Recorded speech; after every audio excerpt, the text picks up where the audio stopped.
we're going to be talking about sustainable aviation, which to some people's mind sounds sort of like an oxymoron, but it is possible and the industry can do it. It's just going to be very difficult to get there. Sustainable aviation has many problems. The basic one is gravity, which is something that I think we're all going to struggle to deal with in this industry, but there are ways around it. And at some point, this industry is going to use batteries, probably for smaller aircraft first. At some point, it's going to use hydrogen. But in the meantime, to get to the 2050 targets, the industry is going to rely heavily on more efficient aircraft, more importantly, more efficient engines, and sustainable aviation fuel. They call it SAF in the industry, but it stands for Sustainable Aviation Fuel. I think they need a catchier title. Producing enough SAF is going to be a huge problem. And that is the big challenge that the aviation industry faces and the fuel industry, the energy industry faces. At present, you can blend SAF with jet fuel up to a blend of around 50%. Shai's going to take that one step further. So Virgin Atlantic recently won a competition with the British government that is going to provide funding for a 100% SAF flight from London to New York. It's a breakthrough moment, and hopefully we're going to learn a lot of things from it. But it is the start of a much longer journey, and it is the start of an industrial revolution for the energy sector. So Shai, let's talk about it. I hope that was enough of an introduction. As I say, Shai has many things to say. What are we going to learn? When is it, and what are we going to learn? So, indeed, first of all, my name is Shai Weiss, CEO of Virgin Atlantic. Really pleased to be here with all of you.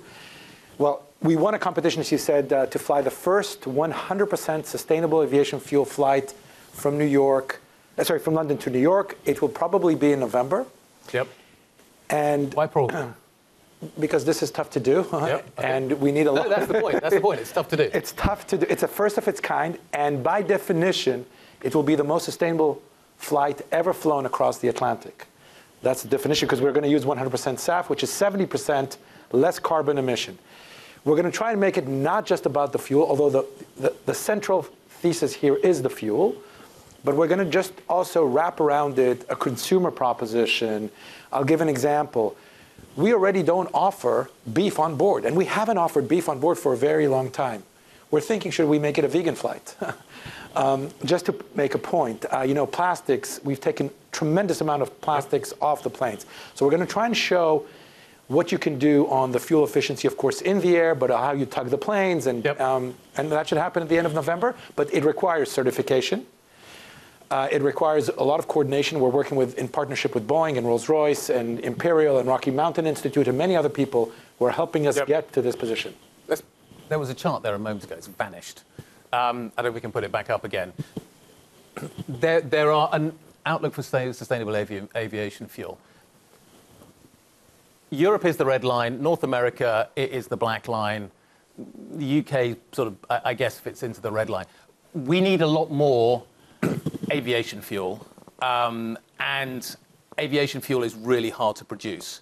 So a number of things need to happen. We need better engines that use less of it, and we need more sustainable aviation fuel. But we don't just need more sustainable aviation fuel. We need the right type of sustainable aviation fuel. So you're going to use what's called HEFA, sustainable aviation fuel. And I'll explain what that is. That's actually, we're going to use used cooking oils and transform them into jet fuel. We're not going to do that. We're going to announce a partner very soon. There is a partner that is going to help us make it. We're not fuel producers. And that's what is called first generation. The second generation is using industrial waste streams, for example, capturing the carbon emitting from large industrial facilities, steel facilities, and transforming it. And the third and fourth generation is really about taking green hydrogen, capturing CO2 from the air, and creating and fuel. But that's a long-term journey. I think on the previous slide that you showed that there was a black line. Yeah, this one. The black line is what we're going to be using. You can see the opportunities for the second and third generations are so much greater. But it's not easy to make. It's not clear where it will be made. But I have a prediction, as you see in this graph, most of it will be made in the US. A lot of it will be made in Europe. And as we're going right now, very little, if any, will be made here. This is where I say Shai's got lots of things to say, okay? Why is it not going to be... Why is the UK had some real ambition here? Yes. There was a report that came out of the Climate Committee this morning, a bunch of MPs talking about this. We're falling behind. What do you make of what is happening here?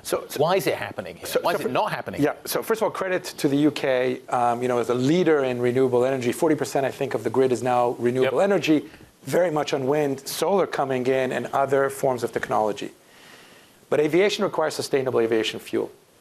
And if you look around us, the US has announced, or President Biden announced, the Inflation Reduction Act. It's over 300 billion pounds to ignite this industry. And within that, there's a target of 3 billion gallons of sustainable aviation fuel. The credits in the US are 1.25 to 1.75 federal tax credits. So not only supply side, but demand side. The Europeans have started off with a demand side, so putting a mandate that 6% of the capacity must be sustainable aviation fuel. And they realized that that is not enough and added supply side economics, so support by way of price support mechanisms through what the aviation industry will pay through the ETS or the credits. The money stays in the ecosystem. Exactly, stays within the aviation ecosystem. And the UK is just on demand side. And demand side, where there's going to be mandates, which we support, so this is not sticks, enough. Not carrots. Basically, we need both. We need both. We've been advocating for both. But, somehow aviation, and we need to understand why that is not getting its fair share of support from the government. Aviation on its own will not be able to solve this problem. And if we don't solve this problem, it doesn't mean that sustainable aviation fuel will not be in existence. It just will not be made in the United Kingdom, which means the jobs would be lost to other countries. Technological advances will not be made here, and the ecosystem will just go somewhere else. And at the end, consumers in the UK will pay more. A number of things coming out of that. Does the UK not like aviation? I'm not sure. I am not sure. That's a question I ask myself. I love aviation. Good. And I think a lot of you love aviation. I think our government is ambivalent on the role of aviation in an island nation. We saw it through the pandemic. Didn't get a lot of support. Virgin Atlantic, zero, other than furlough support, for which we're thankful. But our government, I don't think, has realized, or if it has realized, has not made a commitment to aviation as a strategic asset that brings tourism, allows for trade, connectivity, jobs. A recent study showed that every plane domiciled in the UK is accountable for 400 jobs and 27 million of gross value add. We need more planes here, and we're an island nation. So I think. But in order to make that happen sustainably, we need to. What you're saying is, you have to make the investment now. You have to have the fuel technology here. You have to build the plants that produce it, and you have to build the infrastructure around it. Yeah, because if not, the only thing that would happen is we will pay a buyout. The mandate is if you can't meet the mandate with sustainable aviation fuel, you can pay to get out of that commitment. Right. So fares go higher. Fares go higher, and innovation goes elsewhere. Are fares going to go higher anyway? Is the shift to a sustainable aviation fuel inflationary? Probably, but we're only talking about 10% sustainable aviation fuel by 2030. So in the mix, on a weighted average, it's not going to make a tremendous difference to the price of fuel. It's really the kerosene that will determine that. But my point is the government should come clean. Does it want to have a thriving, sustainable aviation fuel industry in this country?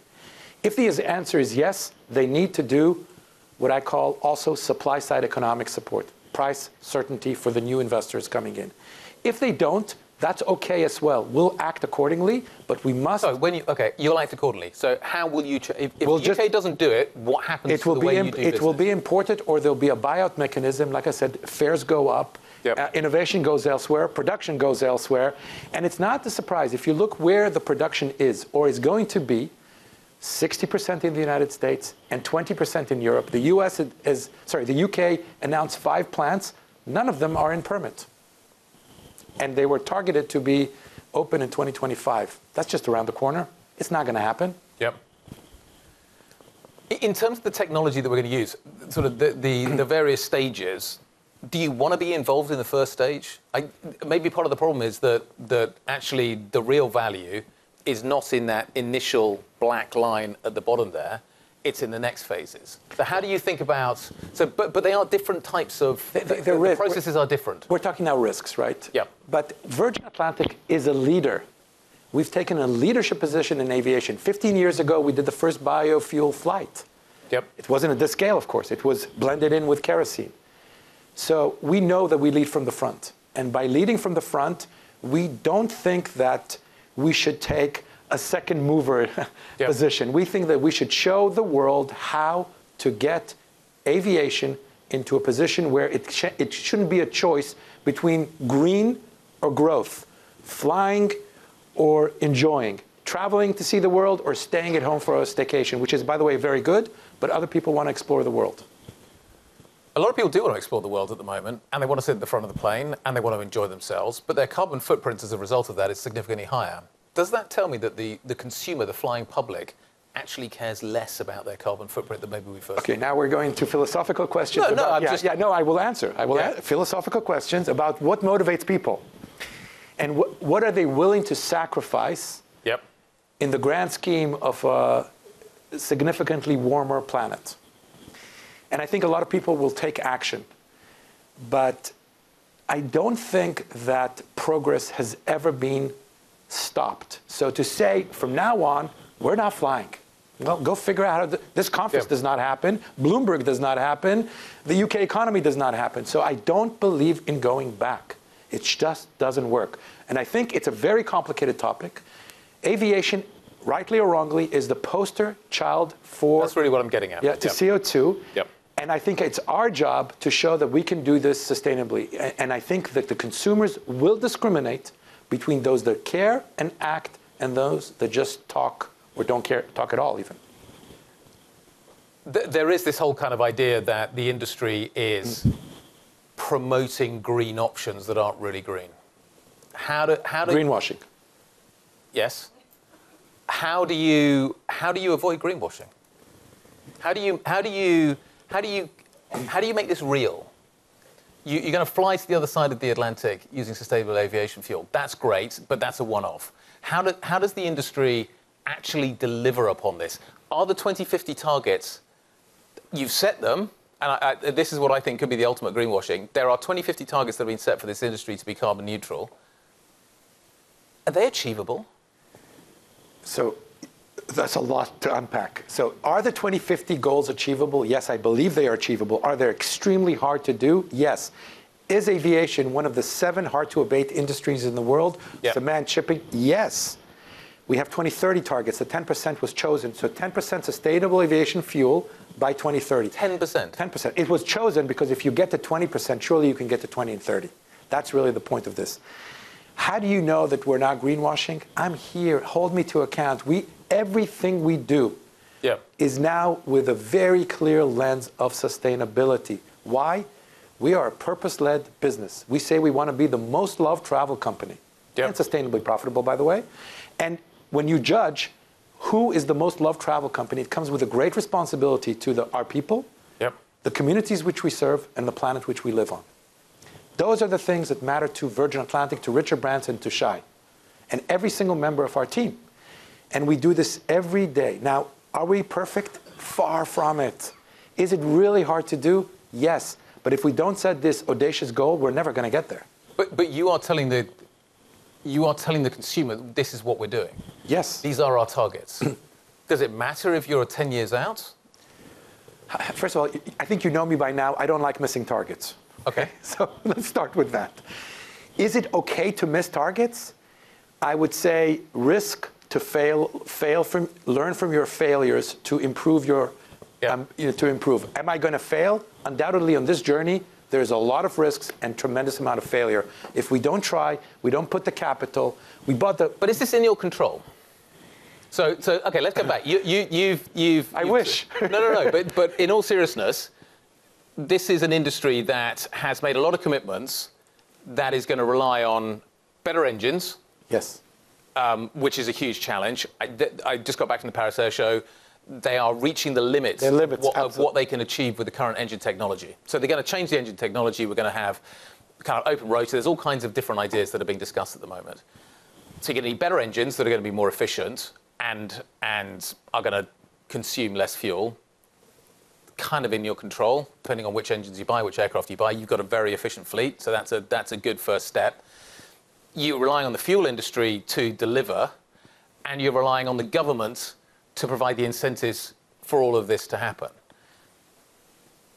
You're a passenger here, aren't you? How do you influence what is going to happen here? You're going to buy the most efficient airplanes. You are going to try and fly the most efficient routes. But how much of this is actually in your control? No, this is one of the 7 hard-to-abate industries in the world. It requires radical collaboration. There is not a single body on Earth that can solve this on their own. You highlighted part of the equation. We need governments, we need international bodies, but we've been committed to this for a very long period of time. Indeed, we have we put our money where our mouth is. We have the youngest fleet across the Atlantic, 6.7 years. We've spent billions in ensuring we have those planes. We've reduced our carbon footprint by 35% over the past decade. We encourage every airline in the world to put more money into new fuels. Indeed, long-haul travel will rely on fuel. It's not going to be hydrogen or electricity for the foreseeable future. So first, buy the best planes. Second, make sustainable aviation fuel your #1 commitment. Work around, that's 90% of the emissions of an airline, and then work around everything else. How do we make this happen? We do exactly this. We put ourselves forward, win the competition, show it's possible, talk about it, take it very seriously, and then start influencing. This is a big problem, but it's a multi-party, radical collaboration. Not one individual, one company, one country can solve it on their own. But if you get left behind, you get left behind for good? Virgin Atlantic is not going to be left behind. No, the UK. Oh, the UK. I wasn't sure where you were alluding here, because we're leading from the front. I think there is look, what are the revolutions we're seeing around us? We're seeing AI, flavor of 2023, for good reason. The green revolution is another one, and actually because of what has happened, unfortunately, in this world, the defense industry is rising. These 3 industries are moving forward at pace. The scale of the issue we're facing is as big, if not bigger, than the Industrial Revolution. I do think that if you lead, you have a first mover advantage. You get to shape things. You get to try. You get to move people forward. You get to create 10,000 jobs in the United Kingdom. You get to make sure that the amazing universities and the talent that we have, the human capital here, is put to good use.